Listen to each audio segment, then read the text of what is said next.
Hello, my name is Roy Gillis, CEO of Lighthouse Streaming, and you're watching Centex Sports Network.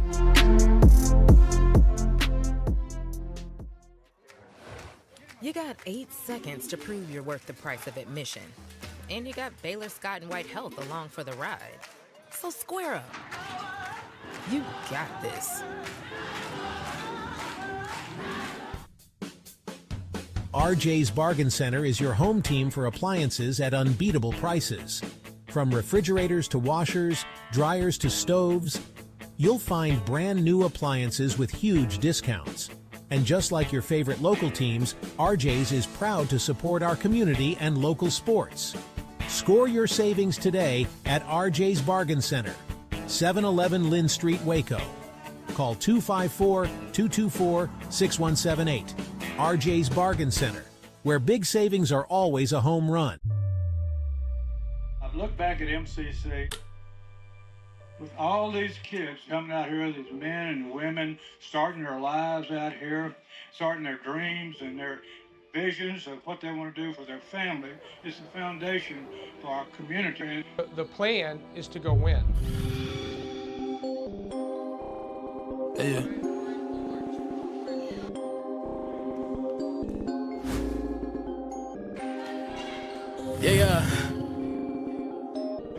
Yeah. Rappers really don't want beef with me. Trust me, I can beat you easily. Suckers get DDT'd. I've been swinging for the fences since I was in Little League. I'm at their neck like a guillotine. Woo! Langston Hughes with the verses. Hook something like a Reno. Baby girl, I ain't got time to chase you. I've been chasing dreams. Whoa! I'm going crazy like I'm daylight. Yeah, I'm a crossover gang. AI. Yeah, we be skipping over all of your verses just like the CD with a playwright. Yeah, I already know if the beat is bananas, it's only right that I go ape on it. Yeah, going crazy like I'm daylight. Yeah, I'm a crossover gang. AI, yeah, we be skipping over all of your versions just like the CD with an A, yeah, going crazy like I'm daylight, yeah, I'm a crossover gang, AI, yeah, we be skipping over all of your versions just like the CD with a playwright, yeah, going crazy like I'm daylight, yeah, I'm a crossover gang, AI, yeah.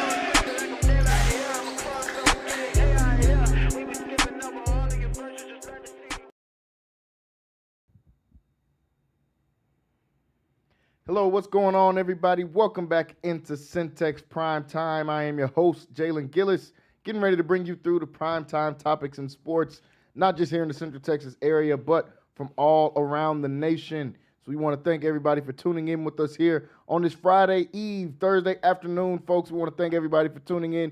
You know that means we've got football from here until Monday, so it's always a great weekend whenever we can do that. We want to thank everybody for tuning in with us over on YouTube, Centex Sports Network / Centex Sports TV. Also, if you're watching with us on Facebook or the website, CentexSportsNetwork.com, thank you guys for tuning in with us. Subscribe, like, and share the stream as well for today, as we got plenty to talk about here today. We'll talk some high school football for tomorrow. We know we got high school football tomorrow and tonight. University actually playing tonight. We'll talk about them in just a second. We'll talk about some college football. We've got a great weekend in college football geared up for this weekend. Conference starting for a lot of teams. Baylor will take on the last year's Big 12 champs at Arizona State. Texas Tech and Utah, two undefeated teams in the Big 12. We'll talk about them, and we'll cover a couple other games in the Big 12. We'll also talk about the highlight games of the weekend as well. Illinois, Indiana will be playing this weekend. A few other good games. Miami and Florida will both play this weekend as well.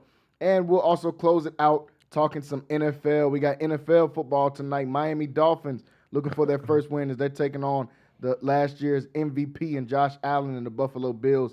That game tonight is 7 o'clock. We'll talk about that. And we'll give you our full breakdown for the Sunday games. If you're looking to make your picks, we've been pretty hot up here the last couple of weeks, so you might want to get in with us and tune in for the end of the show when we give out our picks for the NFL as well. So once again, thank everybody for tuning in. Like and share the stream. We're going to get right into it here today, folks. Joining me here at the table, we got WISD Hall of Famer, former Texas Tech Red Raider, and we've got the former San Diego Charger, Mr. Wayne Walker, in the building with us. Wayne, what's going on?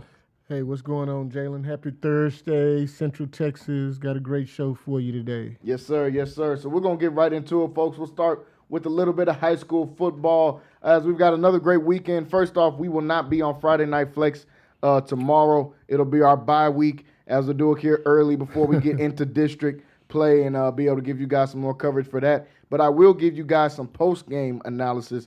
I'll come on about 10 o'clock tomorrow and give you guys just some score updates of a little bit of what happened around the Central Texas area. So make sure you guys tune in for that tomorrow at 10 o'clock. We'll jump into, we got some really great games. One of the last weeks we have of non-district. After this, some teams will go into their district play.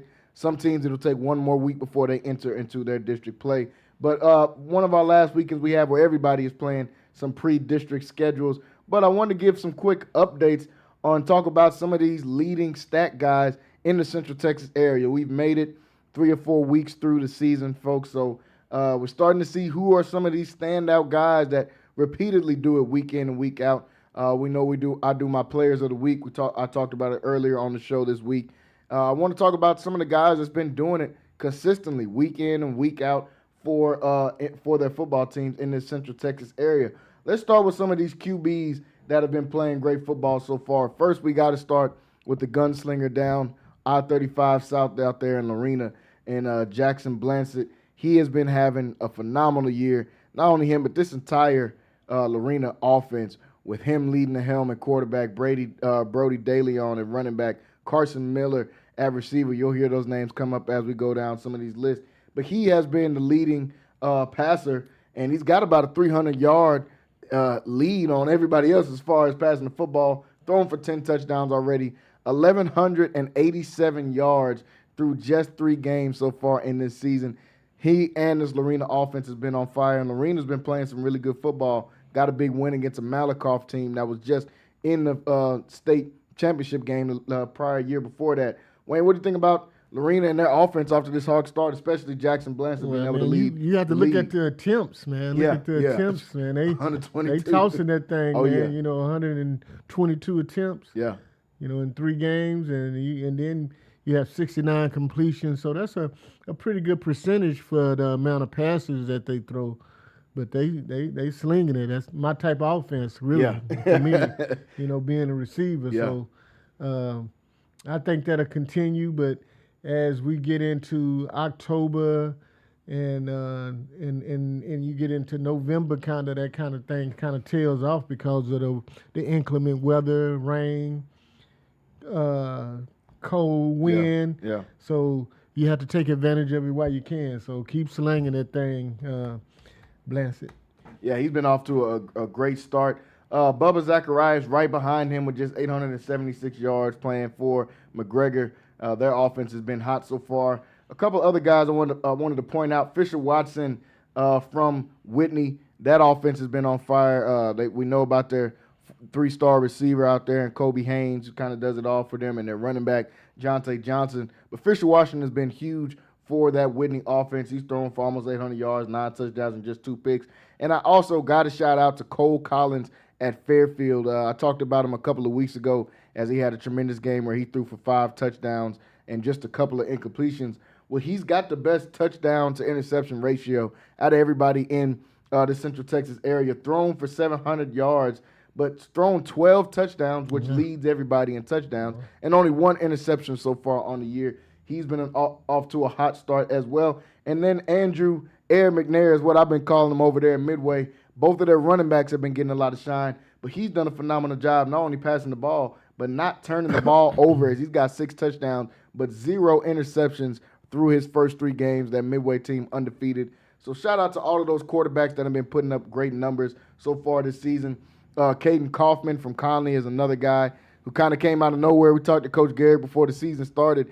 Asked him about the quarterback position, and he said, well, we got a surprise for y'all this year. And I see now what the surprise is. Usually this Conley team is traditionally they run the ball majority of the game. They've been going out there passing the ball, and it's because of Caden Kaufman, thrown for 700 yards, 7 touchdowns, and just 2 interceptions so far through the year as well. So those are some of the stat leaders on the passing side. Let's get to the run game. Wayne, you just talked about October and November football.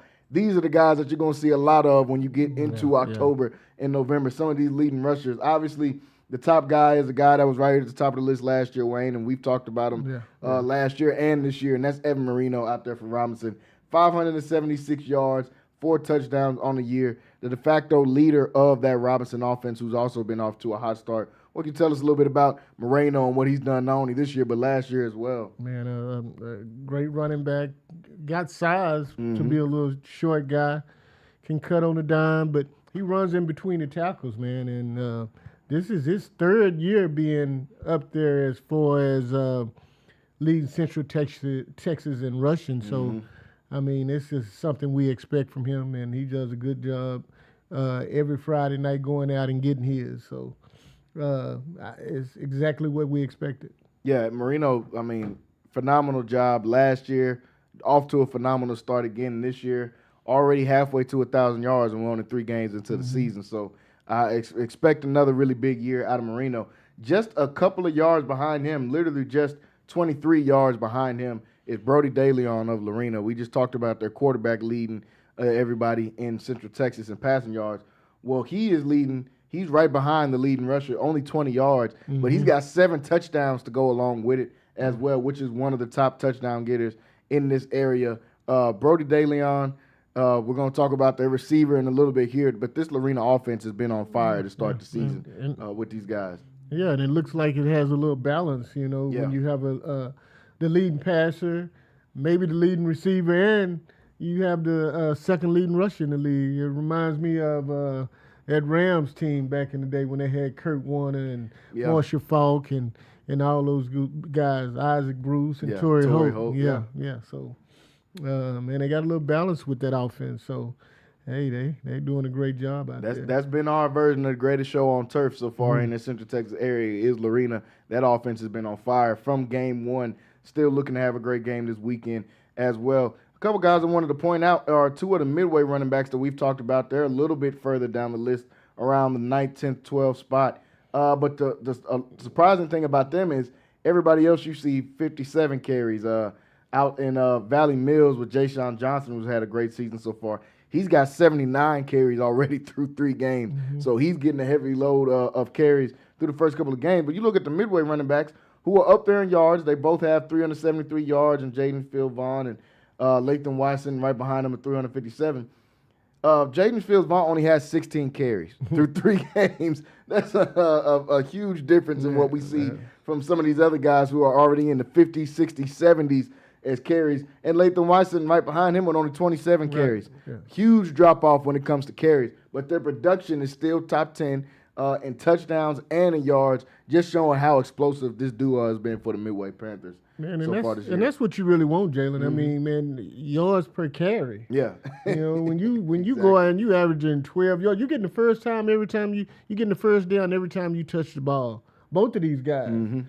So they're explosive, big play guys, and that's the most telling stat that we have out of the rushes is only 16 carries, only 27 carries, and then you still one of the leading rushers in Central Texas. So, man, their big play capabilities are fantastic, man. Yeah, those guys are a house call waiting anytime they touch the ball. Like I said, I watched the game last weekend. They had a broken play on a kickoff return that Lathan Watson somehow still picked up and was able to take it all the way back to the house for a 100-yard kickoff return. So those guys, no matter where they touch the football, they're a threat to score at any time out there. Wayne, let's get in your backyard a little bit and go to the receivers and see some of our leading guys on the receiving side. Leading everybody, Dominic Madron out there at McGregor. We've seen his quarterback earlier on the quarterback list, and Bubba Zacharias, the second leading passer. Well, his catcher is right here at the top. 20 catches, 500 yards, and a touchdown on the season so far. Right behind him, Carson Miller. We talked about what I've called them the triplets now out there at Lorena with Brody DeLeon and Blanchard and Carson Miller. Carson Miller leading right behind the leading catcher with 480 yards, but 7 touchdowns to go along with his 480 yards. The most touchdown catches so far this year is Ramon Brown out there at Temple with 8 touchdown catches as well. And Amos Phillips, a guy that we're going to see on one of the leaders for interceptions and one of the leaders at receiver as well out there in Gatesville. He's got 430 yards and 5 touchdowns as well. Wayne, what do you think about some of the receivers and the hot start they've been off to so far this year? Well, yeah, as you can see, they're tossing the ball around here in Central Texas, so you have to have somebody that can come down with it, somebody that can catch the ball. and all these guys are doing great, man. I was looking at the Ramon Brown guy, and he's got 8 touchdowns. So that's one of your big play guys. That's the guy that you can go to when you want 6. Yeah. So he's doing an outstanding job. And then you talk about the triplets, and they got the second leading receiver, second leading rusher, and the top quarterback in the whole Central Texas area. So they're doing great things at Lorena as well. But you have to always have somebody that can go and catch the ball. And I look at Kobe Haynes, man, a two-way guy that can play defense and that's getting it done on the offensive end as well as a receiver. So, man, you got guys that's Jamarian Vincent is one of those other guys that's putting in work. So, anytime you throwing the ball, you got to have somebody to throw it to. So those are the guys, man. And I'm interested to see how this list reflects on in the future, and see who else can come up, because now, like I said, we're starting to get into district play. So when you start to get into district play, you kind of know your opponent. You play them year in and year out, and you kind of start to game plan, and we'll see what happens. A great group of receivers. You brought up some of those guys: Kobe Haynes, Jamarian Vincent. Those are real two-way guys. Amos Phillips, another one of those guys. I mean, they're playing every down almost on both sides of the ball and being effective on both sides of the ball, not just going out there and playing as well. So, and Kobe Haynes, one of the things you see quickly with his stats is he's got 6 touchdowns. He's only got 20 catches. That means every other time he catches the ball, he's going to score a touchdown. So when you got big-time playmakers like that, that can change the entire game, as we've seen happen already in this young season. Those are some of our offensive stat leaders. I'm going to look at a couple of our defensive stat leaders as well so far here through this. And the first thing that jumps out is, sometimes it's not always a great thing, but one thing that jumps out is Waco High's got 3 or 4 guys that are in the top 10 in tackles already. Chase Ryans, who had 49 tackles already through just 3 games. Him and Michael Leonard both had 20 tackles apiece last week, in just last week's game alone. These guys are flying around the football. Jalen Good also gets into that as well when you talk about those tackle leaders. But Brian Suarez leading all tacklers with 51 tackles out there at McGregor.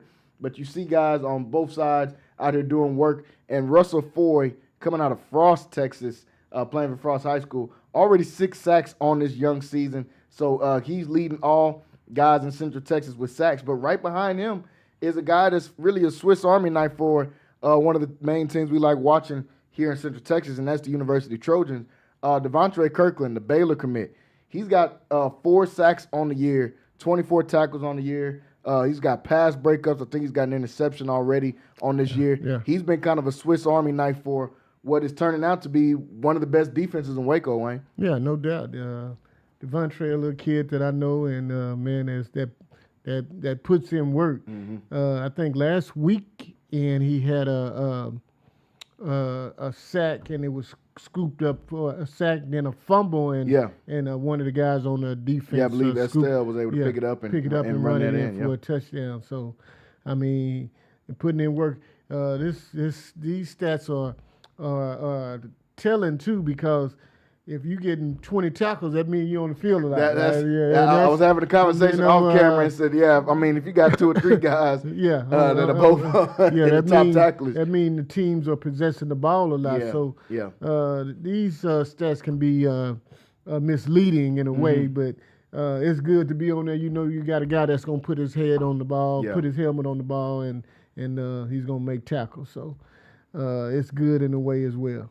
Yeah, a couple of the interception leaders as well. Aiden Green out there west is tied for first with Connor Colvett from Fairfield. They both have 3 interceptions already on the season. But one thing you do notice, I see a few different University Trojans on this here. Jeremiah Green, the guy we talked about a lot preseason, he's got 2 picks. Kylan Estelle, the guy that we see pop up in the box scores almost every single weekend now for the University Trojans as well. So that defense has been playing great, but Aiden Green and Connor Colvert leaving everybody with 3 picks on the season.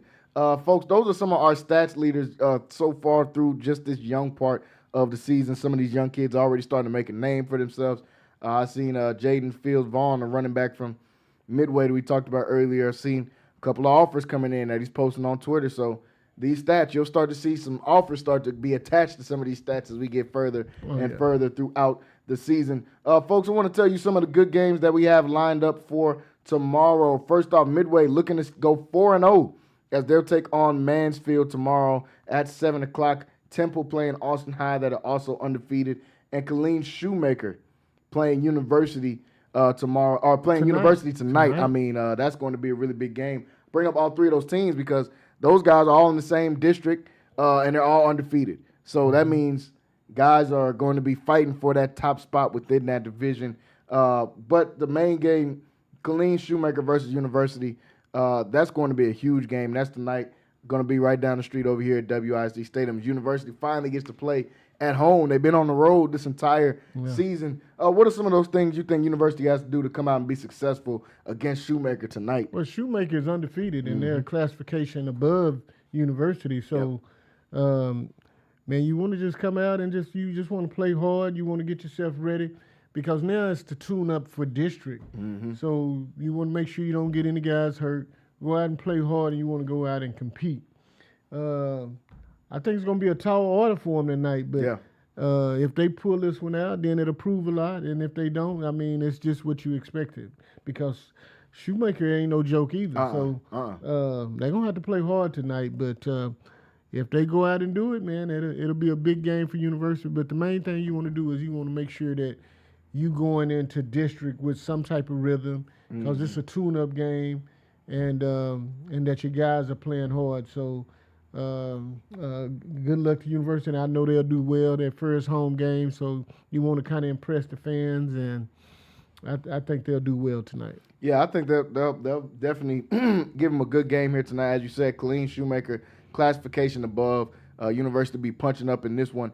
But if they are able to win, that's something you can build on going into district that really can be a big confidence boost. And that's kind of something the Trojans need after getting off to a slow start in week one. They've really rebounded in a great way these last couple of weeks, especially last weekend, taking care of a crosstown rival matchup they have with China Spring, being able to take care of them pretty handily. If you can go in after beating a team on a lower classification and then play a team on a higher classification and beat those guys, man, the sky's the limit for this University team if they're able to do that. So that's going to be a fun game to watch. Some more notable games for you guys to look in and tune into. China Spring will be taking on Springtown. That's an old matchup that those guys have a lot of history with each other. Conley taking on an undefeated Alvarado team. Last week, Conley got their first loss of the season, playing an undefeated Grandview team. Now playing a team that's kind of right up the same road. I mean, you go up 35 north, about 20 more minutes from Grandview, you right there in Alvarado. So they're staying right there on that same path, looking to get a win tonight. Yeah. Go right up 35, going to Fort Worth way. They'll be right there. So Conley looking to get a big win tomorrow in that game. La Vega playing against Brownwood. Brownwood, traditionally a really competitive team, off to a rough start so far. They're 1-2 on the season. La Vega 2-1 on the season. Looking to pick up where they left off in last week after having a really good game against West Orange Stark, where Courtney Parr and Jabari Thornton really dominated that game from start to finish in that game. The Yeomen are taking on Lorena. Lorena looking for a much-needed win. Their offense has been on fire. Their defense hasn't been up to par so far this season, so they're 1-2 on the season. Look for the Leopards to rebound in this week against the Yeomen, who have been struggling so far this season. Robinson playing against Glen Rose. That should be a really fun game as well. That game at 7 o'clock. Whitney looking to pick up a win against an undefeated Rogers team as well. So those are some of those bigger games. And then one of the biggest games we have on the smaller level, Axtell and Crawford is going to be a really big game this coming up weekend. They're playing at Crawford. 7:30 is the kickoff slot. Rosebud Lot and Bosqueville playing as well, another game on the lower levels. Both of those teams undefeated. Should be some really, really good football out of those games. So those are some of the good games we have lined up for this weekend, folks. As I said, we won't be on Friday Night Flex at our normal time tomorrow, but I'll come in to give you guys some post-game analysis about 10 o'clock tomorrow. So make sure you guys are staying tuned and tune in for that, as we have a really great slate of games lined up for this weekend in high school football. I want to go over to some local topics here today, as we have a new list for the new 5 WISD Hall of Famers that have been inducted into this 2025 class. And we've got a WISD Hall of Famer right here with us, so we'll get his opinion about that process of getting taken in. One of the first names on here, Luis Gonzalez Sr. Senior and Junior, both being inducted into the WISD Hall of Fame. James Harris Jr. From Richfield, so we got to go a little bit back if they're going into Richfield, going in for Richfield. Will London, a guy that I got to watch in high school run track for Waco High, got to compete in the Olympics for coming right out of this Waco, Texas area. He's being inducted. And then somebody that we have a close relationship with here on Centex Sports Network, and that is Coach Candace Thomas. She's going into the Hall of Fame for her career at University High School and for her career at Prairie View A&M as well. So much deserved for all 5 of those men and women that are being inducted into the WISD Hall of Fame. Wayne, tell us a little bit about what this process is like, and then what does it mean to be from Waco and to be inducted into that Waco Hall of Fame? Well, it's an honor and it's a privilege, man, and it's such a blessing to get that honor, especially from your peers that you went to high school with, especially from your community and the district. These are the people that you played with or played in front of, and nobody goes into it thinking, hey, I want to be Waco ISD Hall of Fame. You go out there just to have fun and play the game or run. I know Will London is a guy I coached in track when he was young. I was City of Waco track coordinator, and this guy I work with.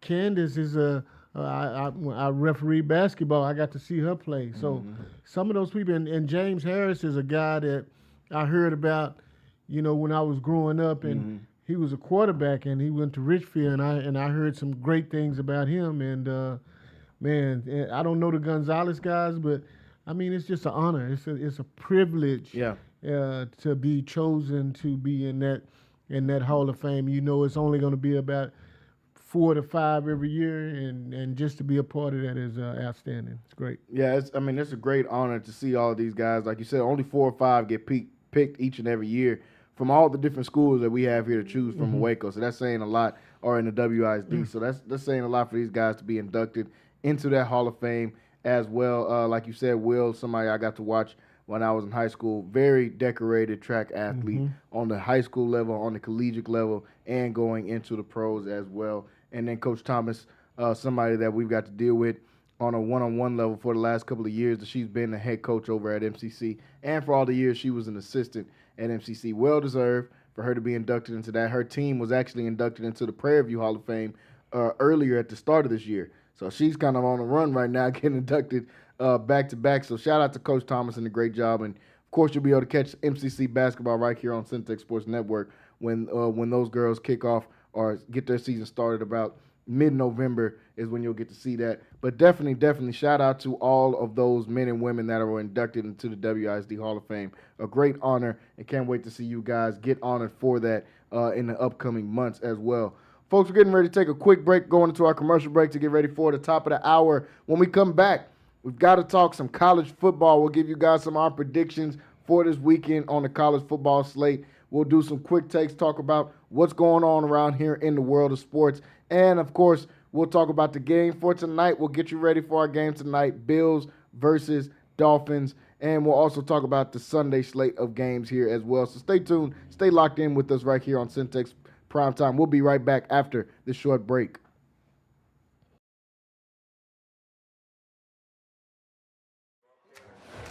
You got 8 seconds to prove you're worth the price of admission. And you got Baylor Scott and White Health along for the ride. So square up. You got this.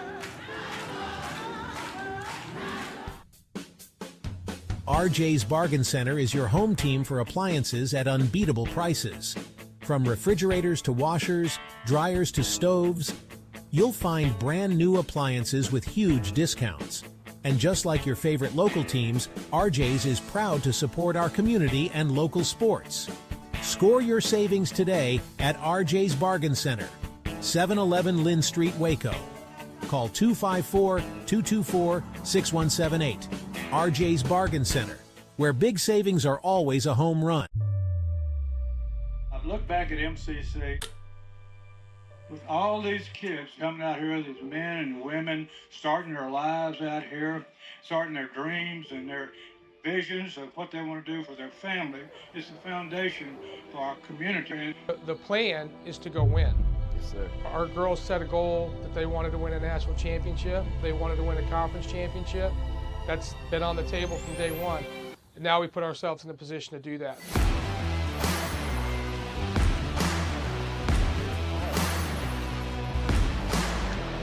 Pitch hit in the air and deep to left field. Going back is Rayvon Morgan at the wall. He leaps and he makes the catch for the third out. On the line, too much to give in. If you think it's over, then let's start it again. The planet's alive, the stars burn bright, the sun goes down, we keep going all night. Going back down, the moment is now. Don't miss out, we're never turning around. That is your Going back to do it. It'll go all the way to the wall. One run is scored. Now the third coming home to score is Aiden Cooney. catch me if you can. We're renegades.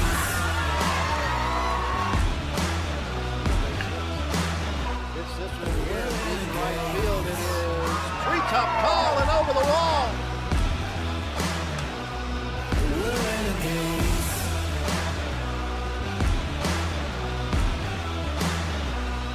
We're renegades.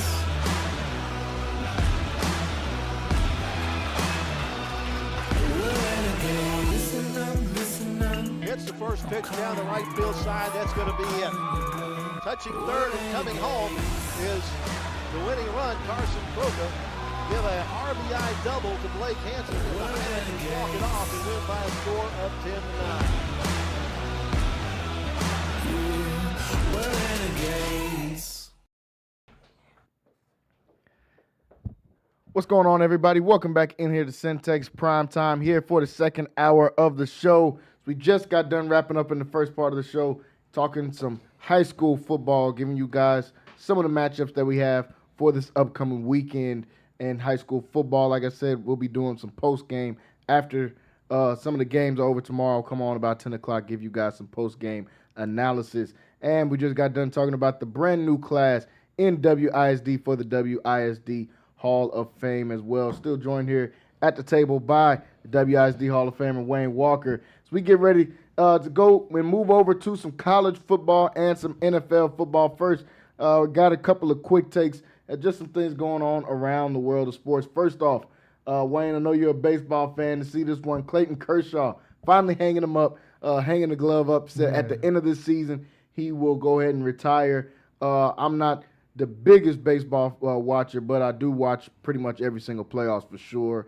starts of the season. One thing I do know, Clayton Kershaw has been a bad man for a long time, especially when it came into the postseason. He's a guy that you didn't want to have to pitch. You didn't want to have to hit against.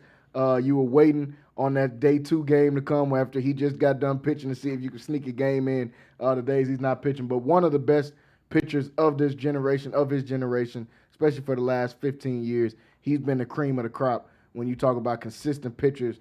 And Clayton Kershaw saying he's going to hang it up. I know he's battled some injuries these last few years. I was glad to see that he was able to win that title that kept getting away from him, it seems like, at the very end, and the Dodgers were able to win a World Series a few years ago. A Texas guy that came right here out of Texas. Matter of fact, played baseball with Matthew Stafford, who we're getting ready to talk about in just a little bit. So what do you think about Clayton Kershaw finally deciding to hang the gloves up? Man, everything speaks for itself, man. I mean, his accolades, 3-time Cy Young winner. He's a 1-time MVP. I think 18 All-Star, 11, no, I think it's like 12 All-Star ballots or something like that he played in the All-Star game. But, man, very deserving, man. 11-time All-Star, 3-time Cy Young Award winner. Yeah, 3-time and 1-time MVP, league MVP. So, man, you talking about a guy with a great resume. Like you say, a guy from Texas, from Highland Park. Played with Matthew Stafford. They good friends. They both end up in L.A. right now.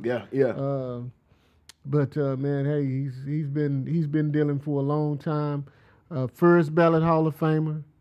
Man, he's a great guy, and I want him to win the championship this year. My great uncle worked for the Dodgers on the field, and the Dodgers has always been my favorite baseball team. And I'm looking for the Dodgers to win and carry him home the right way. You know, he can retire the right way with a championship. So I hope that happens this year. Yeah, he got a great chance to be able to do it. Obviously, we've seen the Dodgers not off to as hard of a start the last month, but they got off to a really hot start at the beginning of the season. And we know it's a star-studded team: Mookie Betts, Shohei Ohtani, Freddie Freeman. So the Dodgers, you got those guys. You got a chance to go and win it all every single year. No doubt. And the Dodgers are definitely one of those teams to be able to do it. We're getting closer and closer to that time where I started actually watching all the games in baseball, and that's October. October, man. It's one of the best times in the year. At the end of October, the NBA season is going to start. October in the NFL, we know how that is for the NFL and college football. You really start to get that football weather is what I call it. Starts to get a little bit colder, but you also get baseball on top of it. So it's one of the best sports months of the entire year that we get. So we're definitely looking forward to that. Only feels crazy to say we're only a couple of weeks away from it being October. I feel like the year just started and we already on a sprint race to Christmas and Thanksgiving is what it seems like. And like you said, we get it all. We'll get it all. We'll get postseason baseball. We'll get NFL when it really counts and teams start to kind of make their move. And then you'll get the start of the NBA season. So, man, what a great – and then we're already getting WNBA, so you'll get that in between as well. So we'll see what happens, man. I mean, it's a great time of year. Yeah, getting into the best time to be a sports fan. I want to talk about one of the quarterbacks. We're going to talk some NFL a little bit after this, but we'll talk a couple of the guys. Cam Ward was saying how, it doesn't really make much sense. He wants to be able to play on grass on the field and in practice. I believe their practice field is a grass field, and they play on turf out there in Nashville for each and every game. Wayne, does that make a lot of difference when you're going out there and playing on grass and then playing on turf, and then having to switch back and forth like that from playing on grass in practice to playing on turf on Sundays? Well, usually when and it does make a difference. Usually when you're going to play a turf game, you'll practice on turf a couple of days. And if you're going to play on grass, you play on grass. But most of the time, guys practice in grass because it's a lot safer. And but to go in between, like I was a guy that liked to play on turf because I can run. I'm a faster guy, so I can scoot on turf. But it does make a difference, and it's a lot safer when you're playing on grass. And it's natural. That's the way the game was meant to be played. So I get it, but the bad thing about that is you don't get to choose that. You don't get to choose the schedule. So you have to learn to adapt to and play on both surfaces. So I know what you're saying. Everybody would like to play on grass, but you don't get to choose that because now they got the synthetic turf. Which is supposed to be resemble grass, but it's just exciting. You can wear cleats or you can wear turf shoes on it. So the surfaces are changing, and you don't get to play on natural grass as much. But man, you have to deal with it. You have to go play whatever you're getting paid $8 million to go play on what they want you to play on. So hey. You're gonna play on turf, grass. Concrete, whatever you got to go out there and play on. Did you get a chance to play on AstroTurf? I played the Astrodome. I mean, when it was Astrodome. When I was in the Southwest Conference. Okay, and that's what we played on, and it was hard. Yeah, I seen the videos of dudes playing in sneakers out there in game. I mean, Randy Moss got the game against the Cowboys in the playoffs where he scored 3 touchdowns in shoes. He got on Jordans. He got sneakers on and scored 3 touchdowns. Yeah, because that's what type of surface it is. I mean, and it's just whatever you feel comfortable on. And some guys feel a lot different on each. I mean, some guys feel good on turf. Some guys feel good on grass field. But, man, you just have to play on. You don't get to choose that. You don't get to choose that. So, you just have to go out and you got a ball on whatever surface that you own. So. Whatever you can get it on. So shout out Cam Ward, man. But I think that's a little bit above your pay grade, my man. Getting to decide whether y'all gonna have turf or grass and all that. I think that's punching up just a little bit. But Cam Ward off to a good start. Like I said, we're gonna talk some NFL here in a second. One more quarterback that has some things to say. Tua, who keeps being in the news for some reason. I mean, his comments off the field are making more noise than his play on the field, and that's never a good thing. But he was speaking on Josh Allen and gave him some high praise when speaking about his rival quarterback that plays in the same division as him, that he's going to get a chance to play tonight. So let's take a quick listen to what he had to say. You know, if it's not with his arm, it's with his legs. You know, that dude can do literally anything he wants. So definitely different skill set for me. I can't do half of what he does when it comes to running the ball and any of that. And then with how he can just chuck a ball down the field, you know, with how far and the arm strength that he has, you know, he's supreme when it comes to that. So it's gonna be fun. Get to see him, get to play him again, and we'll see. Dude, he's. So, you know, it's nothing wrong with praising the other guy, but when you're getting ready to go into a battle, your team is 0-2, you're looking for that, you know, you're looking for that fight. Right now, it looks like the Dolphins have had no fight in either game. They lost the game to the New England team. I mean, you're supposed to beat New England at this point if you're the Dolphins, and New England's trying to be a team on the come up. You get absolutely embarrassed in week 1 by the Indianapolis Colts. You're looking for some fight, and your quarterback comes out and, oh, that guy can do everything better than me. Throw the ball better, he can run the ball better. Or is there anything else? Is his house better than yours too? Is his car nicer than yours? At this point, you pumping the guy up, saying all this stuff. But you know, it's been a lot going on with the Dolphins the last couple of weeks, Wayne. And what do you think about Tua's comments to Josh Allen and then some of the off the field drama that these dudes have had so far? He gave him a lot of high praise, deservingly so. Yeah. You know, but he's right. He's not Josh Allen. I mean, Josh Allen can run. Mm-hmm. He can run the ball. Tua can't run the ball because he's going to be hurt. Mm-hmm. So everybody has a different skill set. Regardless of how you get it done, you're supposed to get it done. And but there's nothing wrong with praising your opponent and giving them that. But you got to go out and ball, and then you have to. My thing is, I'm gonna praise him, but I'm going out trying to beat you, though. Yeah. I'm going out and trying to ball against you, and I want to do better than you as a quarterback. So, while I'm praising him, in the back of my mind, I'm really out to beat him, and I'm out to battle against him and send his team home with a loss. So yeah. That's the main thing. You got to go out there and perform. As you said, nothing wrong with giving the other guys some praise and the other team. But you got to perform. You go out there and throw for 100 yards and 2 picks. Yeah. You're going to have some questions like, okay. I'm trying to get the best of you, man. I'm trying to get the best of you. So yeah, well, and Tua and the Bills play tonight at 7:15. We'll talk about them here in just a second. But I got to get some college football first, folks. As this Saturday, got another good lineup of games. Get conference play is starting, and that's going to be huge for the Big 12 is starting some conference play. SEC getting some good conference play. The Big 10 has got some conference battles that'll happen this week that could end up determining who are going to be those 3rd and 4th, 5th teams that might get in from a Big 10. So we'll talk about that here. Before we talk about that, on Tuesday, I had Rocky on here, and we discussed somewhat of the puzzling quarterback play that's been happening so far in college football. There's been some guys that have really stepped up and have played well, but there's been some guys that are notable names that we expected to be off to a great start that have not got off to even a good start. One of them being, I'll talk about a couple of them. First guy I want to talk about is obviously the most popular of all these, and that's Arch Manning, who hasn't been off to a great start whatsoever. They've got some wins over San Jose State and over UTEP last week. But I watched that UTEP game, at least the first half and some of the third quarter.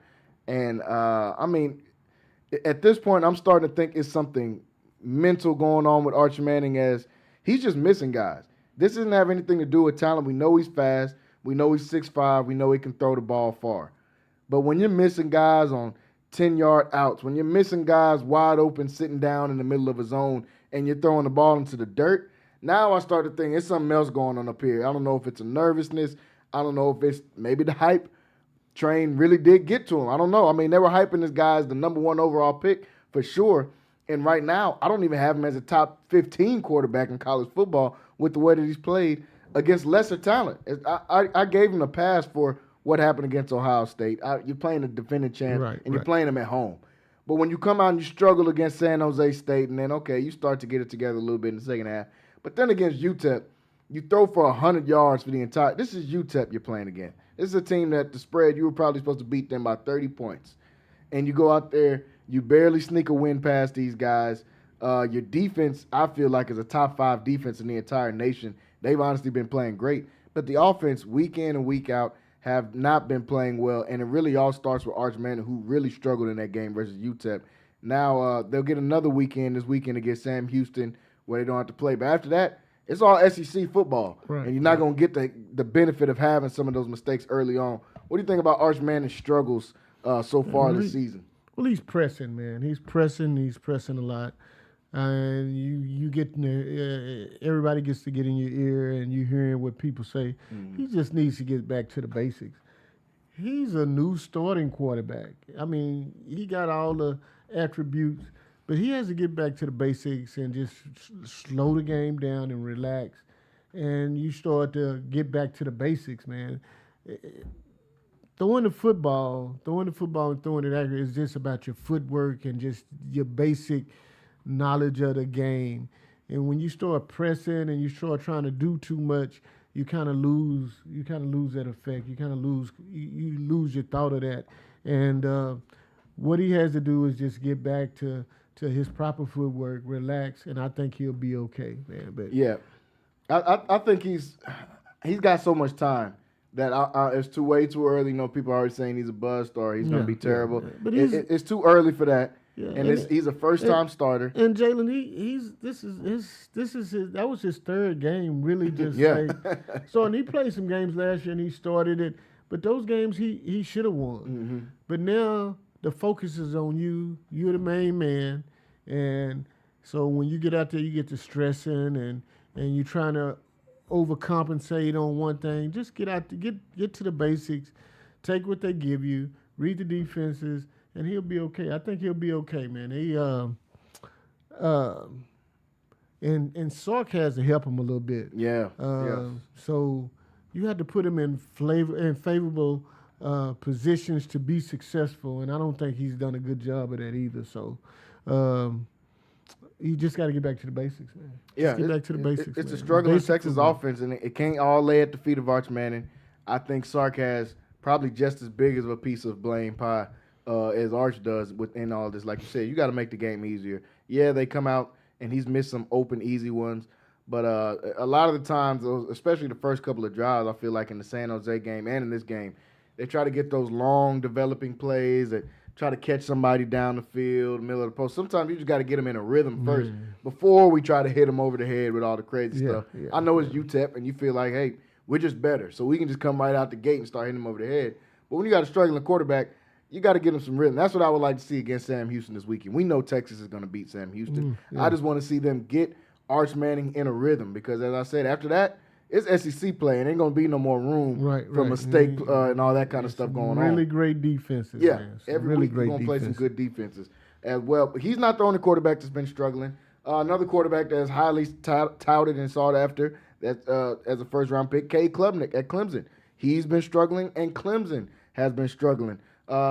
We saw them lose last week to Georgia Tech, a Georgia Tech team that we said was going to try to run the snot out the football the whole time. Well, that's exactly what they did. And as we're giving some of the quarterbacks who are struggling, got to give Haynes King some praise for what he's been doing because he's just a football player. He's not going out there throwing for 300-400 yards, but each and every game, he's winning games with his legs. Did it against Colorado, played against a really good Clemson defense, did the exact same thing. Shout out to him. But Cade Klubnik is also a guy that struggled early. DJ Lagway struggled mightily last week against when they played last week. He threw for 5 interceptions, and they got Miami this weekend, which is an even better defense than what they played last week against LSU as well. And then we've seen the transfer quarterback from UCLA, Nico Imilava, who's off to what seems to be a disastrous start after leaving Tennessee. Kind of overplayed his hand, thought they could give him some more money. They said, well, we'll let you walk. Goes to UCLA last minute. UCLA is 0-3, and he's played horrible. And Deshaun Foster is fired. Deshaun Foster's gone after 3 games into the season. What do you think about some of these other struggling quarterbacks that have been highly touted guys but haven't been able to get their rhythm going so far? It's just the same situation, man. You just have to get back to the basics, man. You can't overthink the game. Football is a strategic game, and coaches on the defense will try to confuse you. But if you get to the basics and you just take what they give you, you'll be okay. And so all these guys are highly touted type guys and over publicized guys. But you just have to play you just have to, whatever got you this notoriety to where they think you're a great quarterback, you have to get back to that. Mm-hmm. And that's just getting back to the basics, basic footwork, and just keeping your head in the game. And football is easy, man, if you just play it the right way. I'm telling you, if you play it the right way and you go out and do the things that you're trained to do, it's very easy. Just take what the defense gives you. And there too, you have to have that offensive coach or offense coordinator that puts you in a position to do that and to be successful. So, Clay, the guy, K. Klubnik, played an outstanding game last week, but it was the 2 mistakes that cost him. If you take those 2 mistakes away, one was a fumble and one was an interception in the red area, and then the fumble was in the red zone. So if you take those 2 opportunities away and those 2 mistakes away, then he had an outstanding game. Yeah. But I mean, when you go out and you stress and you're not playing with your head and you're not playing the basic game, then hold on to the ball. Don't throw into double coverage. Yeah. Those things like that. Just take what they give you, man, and you'll be okay. So, yeah. I mean, like you said, try to overstretch himself a little bit last week. Try to do too much. And it ended up costing him big. It ended up costing him the game, and it ended up costing him his stats having a good game as well, like you said, because he played well for majority of it. But he played well. And that fourth quarter, whatever the reason was, they weren't able to move the football. Those 2 mistakes cost them the game. Yeah. Because on both of those opportunities, you could have scored, and it's a whole different ballgame. Yeah. You're not getting beat by last second field goal because you scored, and they would have to score a touchdown. So it would have made it more difficult for Georgia Tech to win that game. But when you take scoring opportunities and you turn them into turnovers, hey, man, that's big. You're not helping your team. Yeah, that's when you're a quarterback, sometimes not turning the ball over is more important than scoring a touchdown or throwing for 300 or 400 yards, because that can swing your game, as we just saw in that game against Georgia Tech. And that's a conference game. So we're going to be talking about that game, even though it just happened early. We're going to be talking about that game in week 9, week 10 of the season, because we're going to go back to those standings and see, especially after we look through the schedule that Georgia Tech has, probably one of the most favorable schedules in the nation. They don't play another team that's even ranked right now until the very last week of the season when they play Georgia. So that could end up being huge for them later on in the ACC. Want to shout out a couple of quarterbacks that have been playing well, that haven't been highly publicized as some of the other guys have. For one, Sawyer Robinson, we've talked about what he's been able to do so far this season, and especially in the Big 12. Got a huge test this weekend, though, at 6:30 as they'll play against Arizona State. And we'll talk about that game in just a second. John Mateer for Oklahoma, he's got a huge game this weekend against Auburn, but he has been everything that he was advertised to be so far from Washington State over at Oklahoma, and their offense has really been thriving. Marcel Reed, got to give him his credit over at Texas A&M. Got a huge win against Notre Dame this past weekend, and it's really just making those game-winning plays. Yeah, he went. A lot of people was pointing at, oh man, he went 17 for 37. Well, those 17 that he completed were all in positions when they needed something to happen. As you've seen, it was a shootout. So a lot of the times he touched the ball, he felt like he had to score. I got to score because Notre Dame was on the other side firing, and he stepped up and did it. And I want to note that I picked that game. You did. I picked that game because of him. Mm-hmm. I mean, athletic, man. Just athletic, man, can get you out of situations. Whenever you have a quarterback that can get you out of bad situations because he can scramble, and then this kid has a rifle. Yeah. And so last year, one of the problems that he did have was he couldn't really read defenses. He was thrown in the fire, and he was thrown in the fire a little too early. But once he got a hold of it, once he started to learn, you see a whole different quarterback out there, man. And he's not beating you with his leg; he's beating you with his arm. Yeah, he threw. But he can beat you with his legs. Oh man, he's still one of the best athletes on the field. Yeah, exactly. So, man, but I think he's been playing outstanding, and he's gonna be something to reckon with when they get to Southeast Conference play. Yeah, I mean, the incompletions aside, people try to nitpick and say, "Oh, he had incompletion." When you got a guy that's going out there as a dual threat, a true dual threat, not a guy that can just run and get you some first down, a guy that if you don't hit him within that first 5 to 10 yards, he can go house on a run play, and he's throwing the ball well. Right now, he's thrown. Looking at some of his stats, he's thrown for almost 900 yards, 869 yards, but 9 touchdowns to just 1 interception, and has only been sacked 1 time. Yeah, This dude is off to a phenomenal start. And if A&M can figure out the quarterback position, something they haven't been able to figure out in a decade since Johnny Manziel has been there, they've had a lot of talent, but haven't been able to figure out that position. If they can play that way, man, we got to change how we think about this A&M team in the SEC, because we know what the pass catchers they have can do.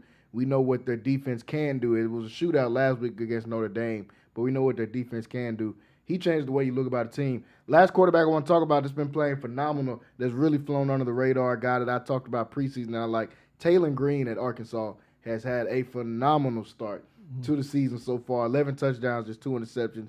He's got the Razorbacks playing really good football and got them back being relevant, playing good football again. Like Marcel Reed, he's a guy that can take over the game, throwing or running the ball.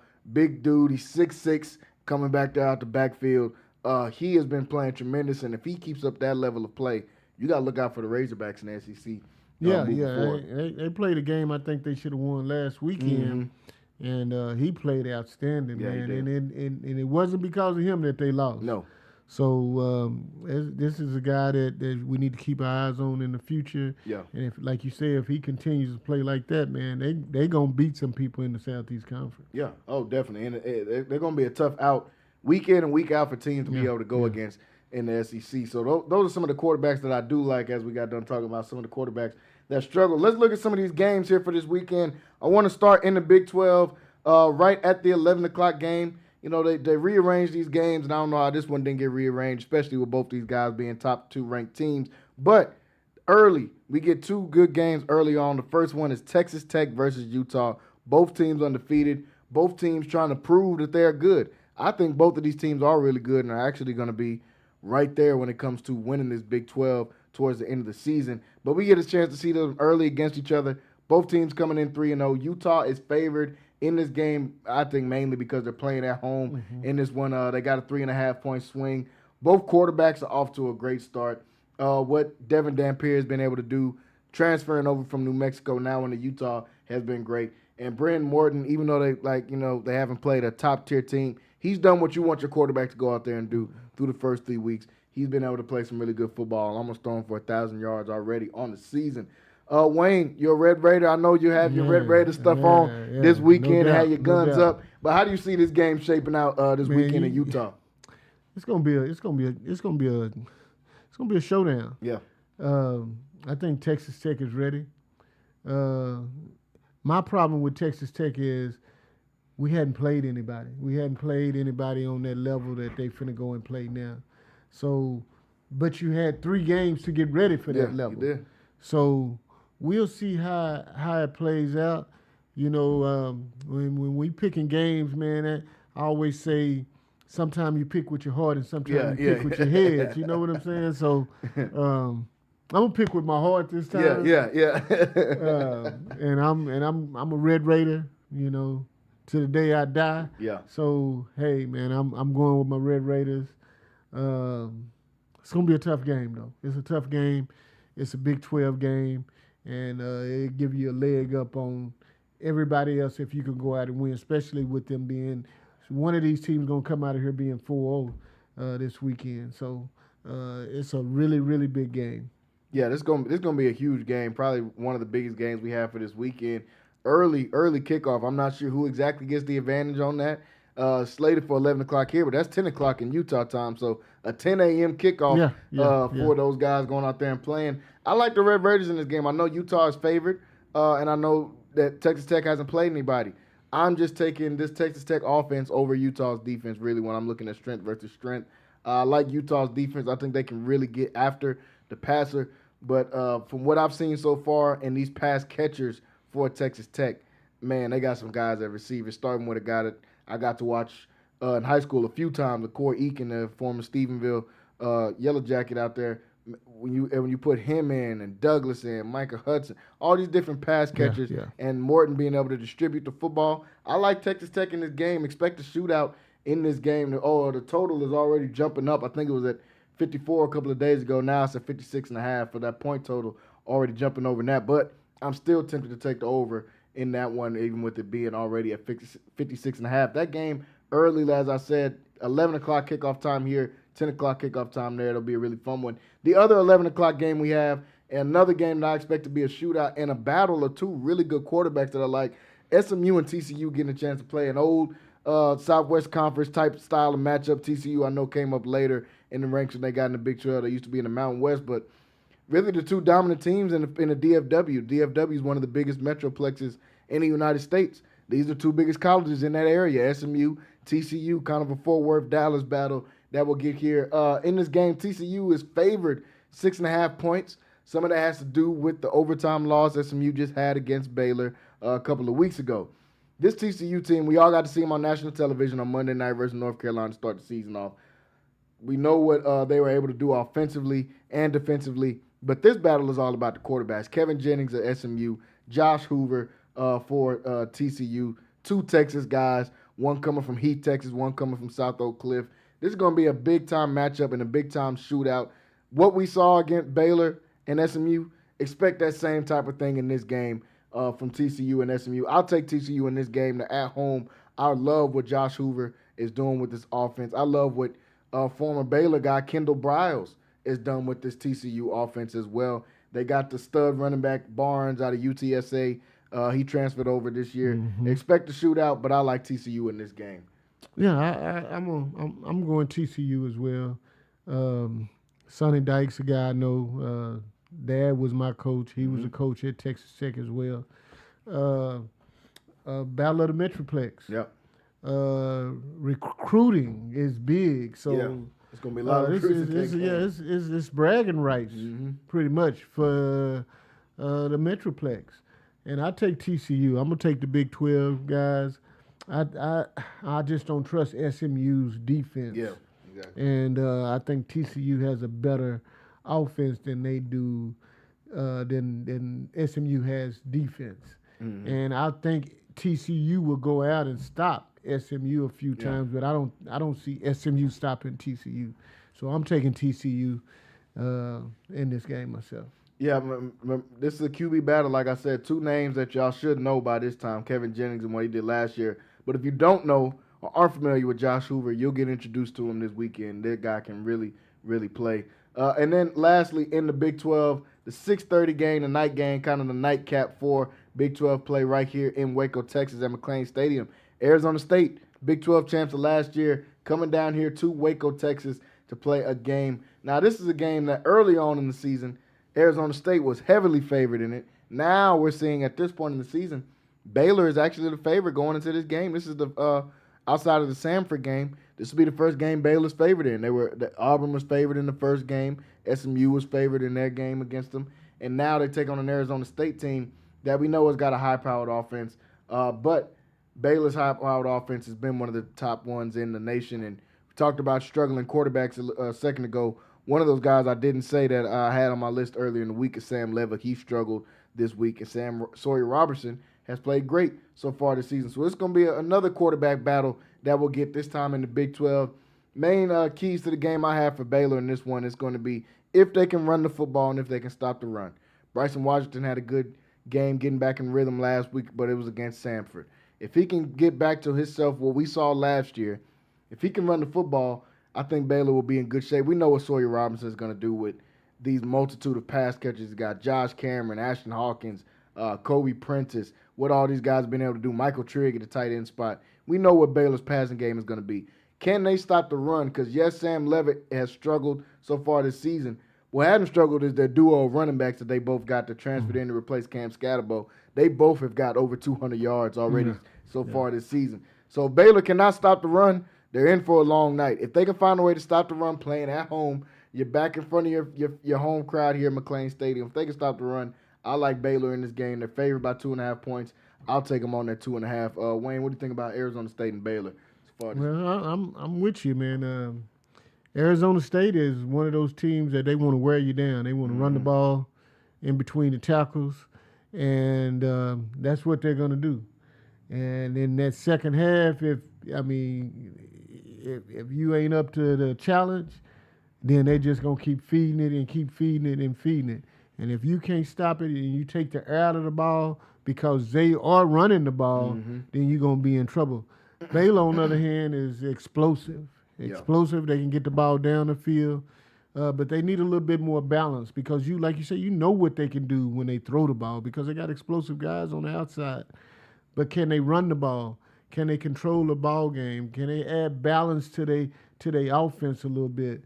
I think those are the keys. And I'm actually going to take Arizona State to come in and upset Baylor. I think them being able to run the ball and control the ball is going to be the deciding factor in this game. Baylor and Arizona State plays defense. Yeah, So I I think that's going to be the deciding factor in this ball game. They'll be able to run, and Baylor won't be able to run, but Arizona State will be able to get some stops. Even though I think Baylor is very explosive offensively, and but I think it's going to depend on them running the ball. I just don't think you can just throw the ball down the field on them every opportunity that you get on offense. So I'm taking Arizona State. Yeah, Arizona State had a tough loss a couple of weeks ago against Mississippi State. Came down to the last seconds of the game. They scored with about 30 seconds left in that game. But as you said, they can run the football. Running the football travels. Arizona State's going on the road. That's something that you can do on the road. And despite Sawyer Robertson and what he's been able to do and their multitude of pass catchers, the best player in the game on the offensive side of the ball is going to be on Arizona State with Jordan Tyson.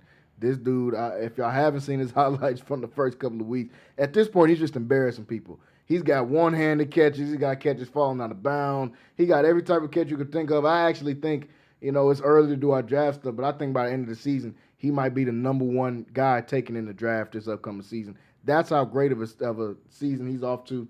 6'2" guy out of Allen, guy that we let get out of Texas. But, man, he's got burners. He's got speed. He's got size. And the film shows he's got the best hands in the nation by far. So when you got somebody like that, it's hard to be able to keep them out of a game. You couple that along with the running game Arizona State is going to have. Baylor's going to have their hands full. And that's what I see. I just think they'll take the air out the ball and they'll control the line of scrimmage. You got a guy that can catch the ball and you can run the ball. So you have balance. So soon as Baylor puts 8 up on the line of scrimmage to try to stop the run, then what do you got? Yeah. It's going to be a tough matchup. As I said to start it, Baylor's key is running the football and stopping the run. They have all the other things, but if they can't do those two, Baylor's going to end up with their first conference loss of the season. No doubt. That's going to be a great game. As I said, the night game here in Waco, man, McLean Stadium. McLean will be rocking again. Y'all going to have 35 backed up all the way to Lorena probably from everybody trying to get to the game. So make sure if you got somewhere to go on Saturday, you get there early. Let's look at a couple of these other games here in the top 25 that we have for this weekend before we move on to some NFL football as well.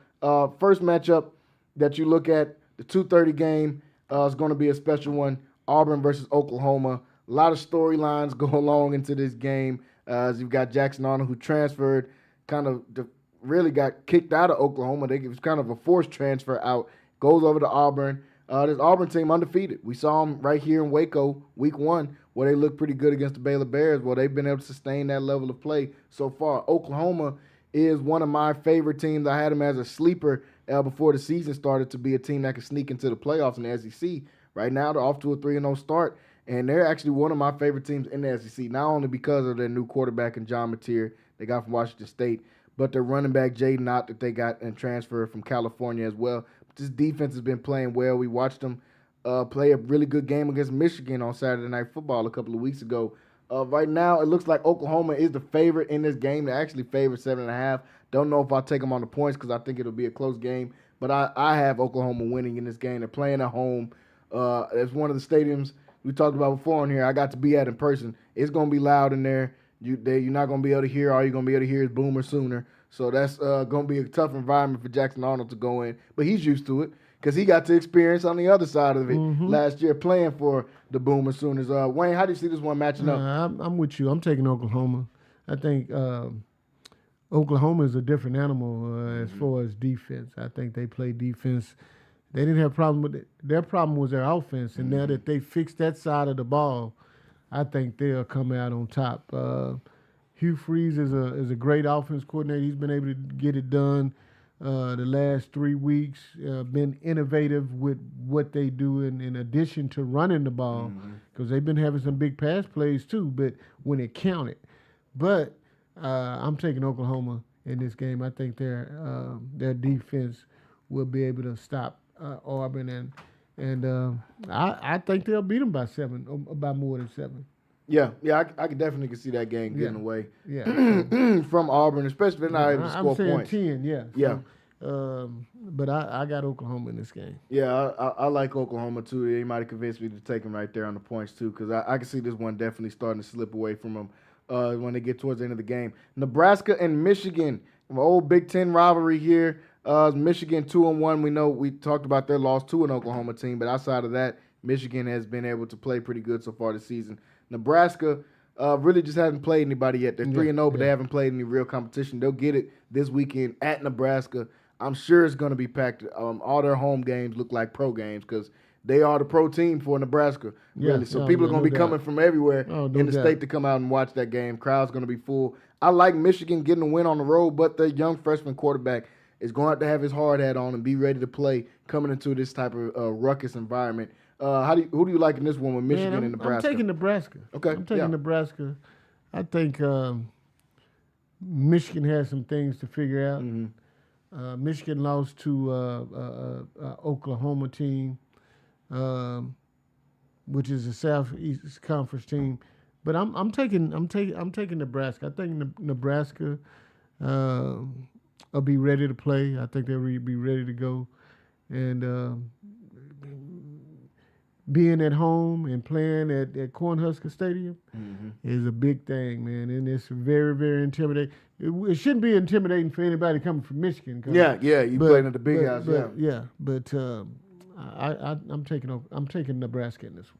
Yeah, I like that pick because Dylan Raiola, we know what their offense can do once they get going. I think Matt Rule is a really good college football coach too. Matt as well. Rule is the deciding factor for me. Yeah. If he can coach these guys up to have a great game like I know he can, I think Nebraska definitely has a good chance to win. Those are some of the top games, though, on the slate for this weekend. Sneaky good game, I think will be closer than what they have it as. Tulane versus Ole Miss. Keep an eye on that one. Tulane off to a 3-0 start as well.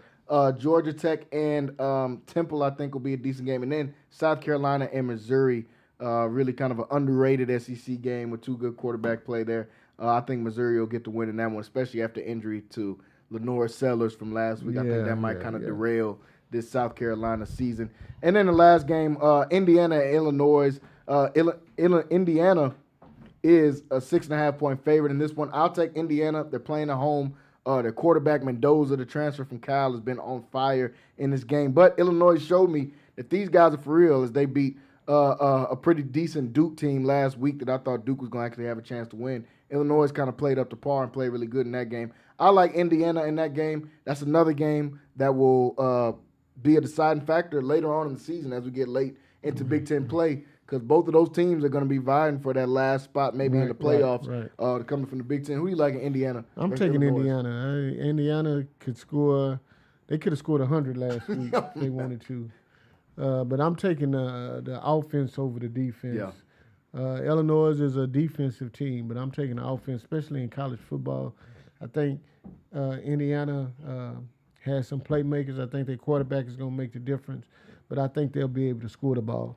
So I'm taking Indiana. Yeah, I like Indiana, like you said, for all those same reasons. And as you said, they could have scored 100 last week. I mean, that was crazy. I know they're playing Indiana State, but they run the score up. And I would take them on the points in that 6.5, because if they do get a lead, one thing about Kurt Cinetti, he's never taking his foot off the gas at all. He don't care if you're up by 100.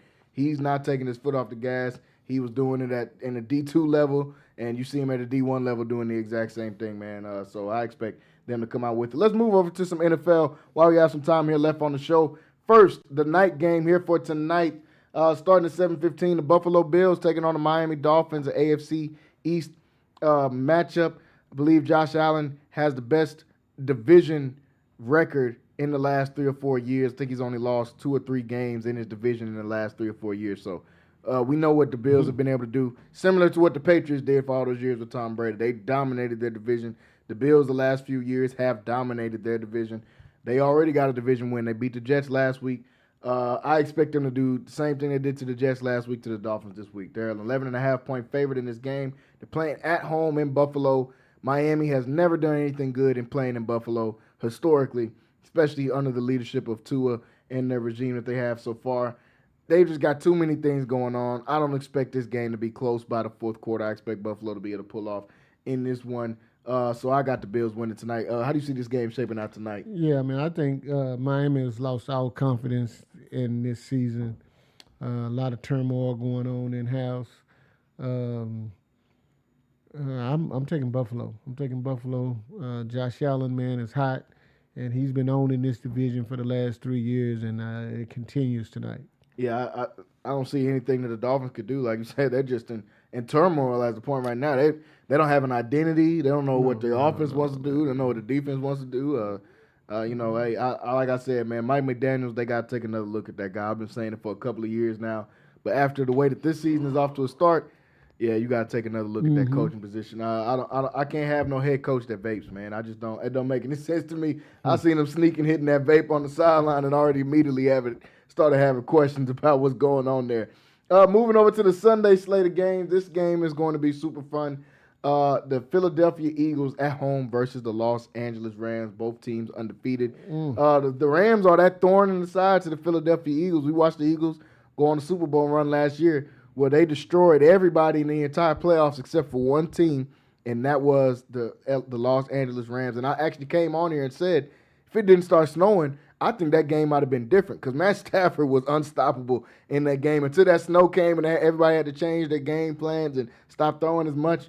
That really changed a lot for them. But the Rams have been off to a hot start. Their defense has just given up one touchdown, I think, in 20 possessions. One touchdown in 20 possessions for the Rams defense. They've been playing phenomenal, led by their young talent on the front end of Jared Verse. The offense has looked like what we thought the offense would look like when you add Devontae Adams into Matt Stafford and Puka Nacua and Kyron Williams. Now Blake Corum, the young running back from Michigan that won the national title. He's come in and been running the ball well for the Rams. Philly's a 3.5-point favorite in this one, man. I gotta go the opposite, go against the grain, man. I like the Rams in this game, even though they're playing in Philly. I think the Rams' offense have been hot, and Philly's offense is just not. I mean, it is what it is. They found a way to win against Kansas City, found a way to win against the Dallas Cowboys in the first game, but their offense has got some questions to answer. I'm sure A.J. Brown, he's keeping calm right now, but he's trying to hold it in as he's only got, I think, 7 catches on the year for under 100 yards. They're trying to figure things out on the offensive side of the ball. I like the Rams coming in on the road getting the win in this. How do you see this one shaking out? Man, you've been in my head. Yeah. Man. You've been in my head, man. You've been in my bag of tricks, man. I think I know how you pick after and we don't pick a lot of games together. Yeah. But I'm picking the Rams, man. I think the innovation that they have on offense, Sean McVay, man, is the best offense coordinator in the league. Yeah. They use a bevy of ways to get guys open and to scheme, and they scheme better than anybody with their motion and their movements. And I think they confuse. The only key that Philadelphia has is if they'll be able to run the ball because they had the best line. But I think if the Rams can come out and take a lead and they force Philadelphia to throw and they get in a shootout, I don't. Where you take it out of Saquon Barkley's hand, I don't think they can do that. That's not the type of team they are. And then they've been struggling throwing the ball this year. I think they kind of last in passing over the whole NFL. So I just think that continues, and I see the Rams winning this game. Yeah, for the same reasons as why I have the Rams. When you look at that passing attack, Matt Stafford's thrown for 540 yards in 2 games. Jalen Hurts in 2 games, only 250 yards in 2 games is what he's been able to throw for. And Saquon hasn't been able to get his rhythm going because everybody knows they're not going to throw the ball with Jalen Hurts, so we're going to play up on you guys. We're going to be physical. Yeah. One-dimensional. Yeah, When you become one-dimensional, man, it's easy to prepare for you in the defense.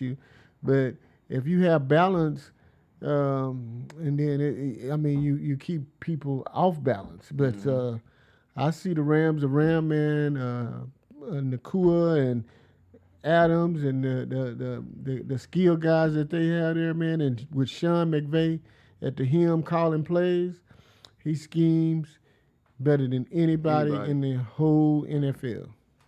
Guys are wide open, and we always think their lead receivers have great stats because they throw the ball a lot. They really don't throw the ball a ton. They really run. They're a balanced team. They run the ball the same, but the way that Sean McVay schemes guys, guys are wide open. We see Puka Nakua get catch. He's just wide open. Yeah, we saw Devontae Adams.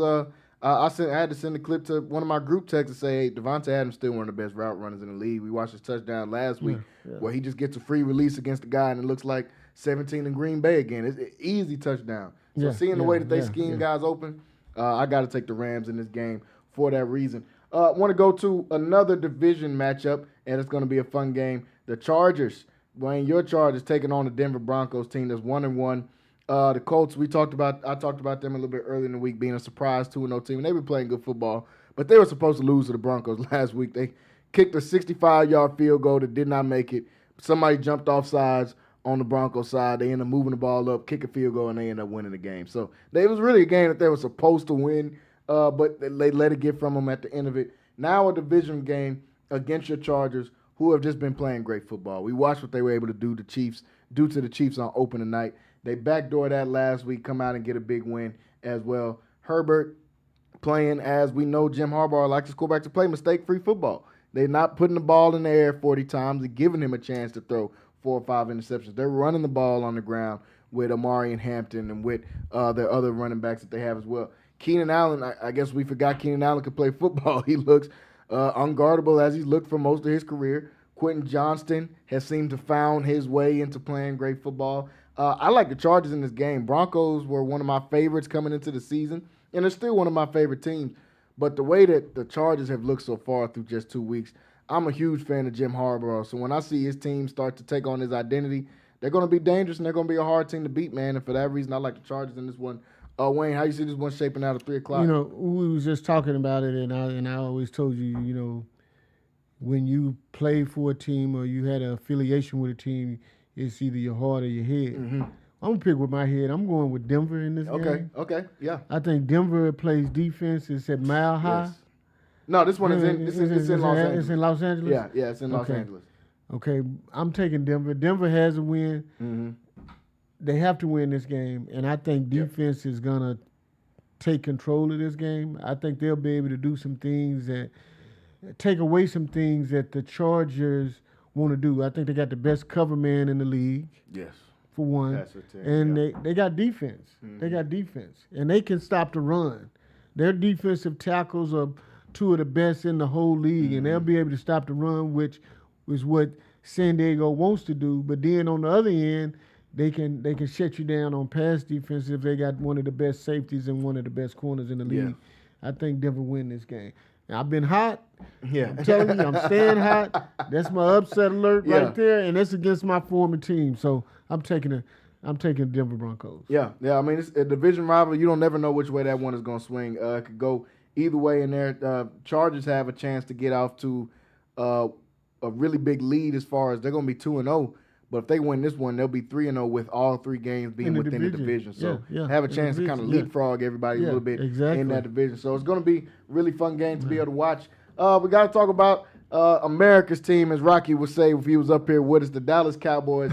They're taking on the Chicago Bears in Chicago. Chicago just trying to find some rhythm on the offensive end. Caleb Williams has looked out of whack. Seemed like in the first 2 quarters, he looks like the number 1 overall pick, and then in the last 2 quarters, it's all that juice seems to go away.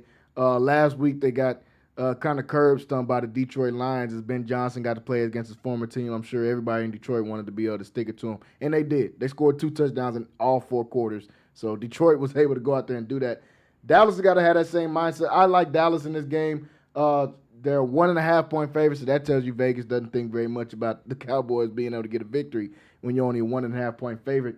I think honestly, neither one of these teams played great defense so far this season, and I'll just take Dak Prescott and that offense over Caleb Williams. That's really my only analysis because after seeing this Cowboys defense give up 500 yards to Russell Wilson, I have no faith in that defense. I bet number 11 would look pretty nice out there right now rushing the passer, seeing how that defense is played for the Dallas Cowboys.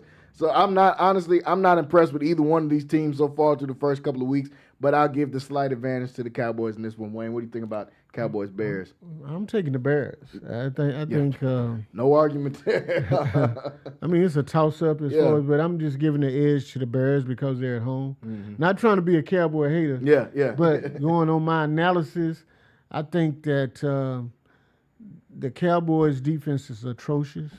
I think you can go over there and get the Kennedy King Elks or Waco Wildcats or the Brazos Gators. Man, can go and score against these guys. Man, their pass defense is horrible. Man, that's what they like to do, and they can't stop the run. They can't stop anything on defense, and with Ben Johnson being an elite offense coordinator, the struggles of Caleb Williams will get solved this weekend when they play the Cowboys. And that's the same thing. We'll see a lot about both of these teams. If Dallas can't come out and score consistently against a Chicago team that's struggling and can't get stops against those guys, which I don't think they do, then we know what Dallas' season looking like. Caleb Williams on the other side, huge question marks for you. If you can't come out and be successful against this Dallas defense, you've had your struggles, this is your get-right week if you're Caleb Williams and for Ben Johnson as well. If you can't get right against this Dallas defense, then we got some questions about them. So that'll be an entertaining game coming on at 3 o'clock. The Sunday night game, Kansas City Chiefs and the New York Giants. Usually that's nothing to write home about, but both of these teams 0-2 looking for a win. That's the biggest story, and this is Kansas City still looking for their first win. They're a 6.5-point favorite in this game. Same thing I just said about the last one. Kansas City can't come out and get right against this New York Giants team. Then it's time to start ringing all the alarms, sounding the bells, and to have those real concerns about the Kansas City Chiefs. I don't expect that to happen. I expect the Chiefs to come out and take care of business, even though they're playing in New York on Sunday Night Football. Russell Wilson had his great game, but as I said earlier in the week, he turned back into Russell Wilson when they got into overtime. I think that we'll see more of the overtime Russell Wilson than we saw through the first three quarters, and I think Kansas City gets a win on Sunday Night Football. I'm going with Kansas City as well, man. It's a must-win almost for Kansas City. These guys been in the Super Bowl the last 3 years. They got an established head coach. They got an established quarterback. And I think they'll go out and get it done. The Giants were able to score on a Cowboys team that I said they had a terrible defense. So that kind of kept them in the game, which they probably should have won. Yeah. But, for some reason they went out and played prevent and gave these guys an opportunity to kick a game-time field goal, and then you end up losing. But I'm going with Kansas City. I think Patrick Mahomes gets it done. The Giants is supposed to have one of the elite defenses in the league, and the Cowboys went up and put up 40 on them. So we'll see. But I'm going with Kansas City. Yeah, I think Kansas City takes care of this one at home. Like I said, if not, major questions are going to start being raised of what's going on out there in Kansas City. And then one more before we do the Monday night game that I think is kind of interesting. A lot of people won't be watching it, but the Arizona Cardinals and San Francisco, both of those teams undefeated. I like Arizona in this one. I know San Francisco the favorite. They're playing at home, but Mac Jones, he played good in the last week, but when your backup quarterback coming in, you got to prove it consistently, even though I think Mac Jones will be able to do very similar things to what Brock Purdy does within his offense. Kyler Murray's been hot to start the season. I know we all forget about Kyler Murray because the Cardinals aren't good, and we just write them off as Kyler Murray must be the problem or he's a bad quarterback. His teammates said he's a bad teammate, all this stuff. But the dude can play football.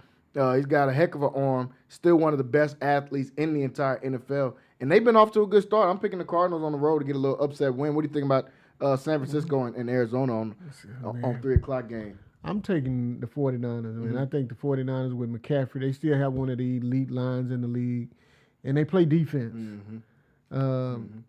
Arizona had a low-scoring game last weekend, and then they're going in to play against a San Francisco team that's kind of got a lot of banged-up people on offense, but their defense is still the same. So I'm taking San Francisco. and even though it's in Arizona. This one it's in Santa Clara. Okay, it's in Santa Clara. Yeah. I'm taking San Francisco even more now, Jalen. Yeah. So thank you for that. Thank you for that. But I'm taking 49ers. I think they'll win the game. Last one here for the day. The Monday night game, I think, is going to be the best game of the weekend. The Detroit Lions and the Baltimore Ravens taking on Monday night matchup. Baltimore is favored in this game. They're playing in Baltimore at M&T Bank Stadium. I like the Baltimore Ravens to come out and win this one. It's Detroit, can you do it again? That's what the question mark will be for Detroit. You put up 50 on the Bears. This Ravens team is not the Bears, but we've seen them be able to give up points as we saw in that first week against Buffalo. And then on the Ravens side, Lamar Jackson is off to another historic season. To see that after last week, he's got the all-time leading passer rating in NFL history. And he's also the all-time leading rusher in NFL history at the quarterback. I mean, the stats he's putting up at this point are just ridiculous. To see what he's been able to go out there and do. He had another 4-touchdown game where he's got the same amount of touchdowns as incompletions last week against the Cleveland Browns. Going to have his hands full. The defense is going to have their hands full, but Detroit's defense is nothing to write home about. For that reason, I'm taking Baltimore. And especially Derrick Henry didn't have a good game last week. Expect a rebound game from Derrick Henry in this game versus the Lions. Who you like on Monday night? I'm taking Baltimore as well. I mean, I think they lead on offense, but I think their defense has something to prove. So I think they'll go and get it proved. I mean, they'll prove it against Detroit this weekend, which Detroit played great last weekend. They played against Chicago, and they did a great job. But I think when you play against a Baltimore team that has playmakers on every level on the defensive side of the ball, at defensive line, linebacker, and at safety, I think Baltimore will get it done, and I think Baltimore will win this game. Yeah, I like the Ravens to be able to pull this one out on Monday Night Football. That should be a really good game. That's on at 7:30 on Monday night. Folks, we're out of time here today on Centex Primetime. We want to thank everybody for tuning in with us, not only today, but all week long throughout the week. As I said, we won't be on here tomorrow for Friday Night Flex, but I'll give some post-game analysis. We've got University playing tonight against Shoemaker. Detroit, the Miami Dolphins taking on the Buffalo Bills tonight as well, so make sure you guys tune in for that. And Saturday, we've got more MCC volleyball. A lot of you guys on Centex got to see a clip we put out. It got a lot of engagement of MCC having a great comeback victory last night on the road, going on to take on a Collin team. Came back from down 2-0 when the set stayed, but to win that, they'll be in action again this Saturday as they get a chance to play once again. So make sure you guys tune in for that. 1 o'clock start right here on Centex Sports Network. We'll be back with more next week to be able to talk about all these games we said for this weekend. We'll give you guys some more analysis on Monday. Tomorrow we'll be here for the post game of Friday Night Flex, so make sure you're tuning in for that. Signing off here today, Jalen Gillis. Want to thank Wayne Walker for jumping on there with us. We'll see you guys next time. Everybody have a great weekend. You do.